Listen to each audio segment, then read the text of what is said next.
Bathroom இல்லை sir வீட்டில். ஆ? Bathroom கழுவிட்டு இருக்கேன். ஏன் பாத்ரூம்லாம் என்ன பிரச்சனை? முன்னாடி வந்து நம்ம வீட்டில் வந்து அம்மா எல்லாம் பார்த்துட்டு இருந்தாங்க. ஆ இப்போ அப்படி இல்லைல்ல சார். சரி பழகிக்க வேண்டியதானப்பா, இதுல என்னது இருக்கு? சார் அதுவே மாற்றம் தானே சார். இல்லை எனக்கு புரியல.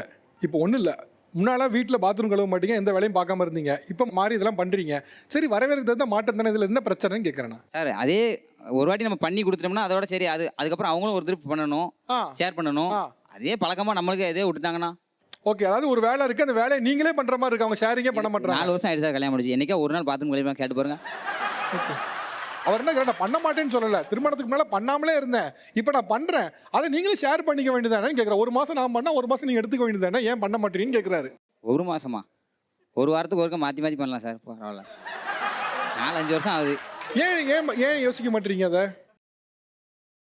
வாய்ப்பே இல்லை சார். அவரை கழுவிறது நீ வீட்டுக்கு வரலாம், அப்படி கண்ணில் பேசக்கூடாது. கேள்வி நான் இங்கே கேட்குறேன், அவன் கணவரை பார்த்து முன்ன நீங்கள் என்ன பதிலே சொல்லியா? இல்லை, அவரே அதை பார்த்துக்கிறனால நான் வந்து அதை கண்டுக்கவே இல்லை. ஒரு சில விஷயங்களை ஆண் செய்யணும்னு சொல்லி கம்பல் பண்ணி நம்ம பண்ண வைக்கிறோம், வீட்டு வேலையை ஷேர் பண்ணிக்கணும். இதில் ஒரு சில வேலையில் நீ மட்டும் தான் பண்ணணும்னு பிரித்து வைக்கிறது தப்பு தானே. ஆமாம். நீங்கள் ஆக்சுவலி சமைச்சிருக்கீங்களா? நான் சமைக்கலாம் தெரியும் சார்.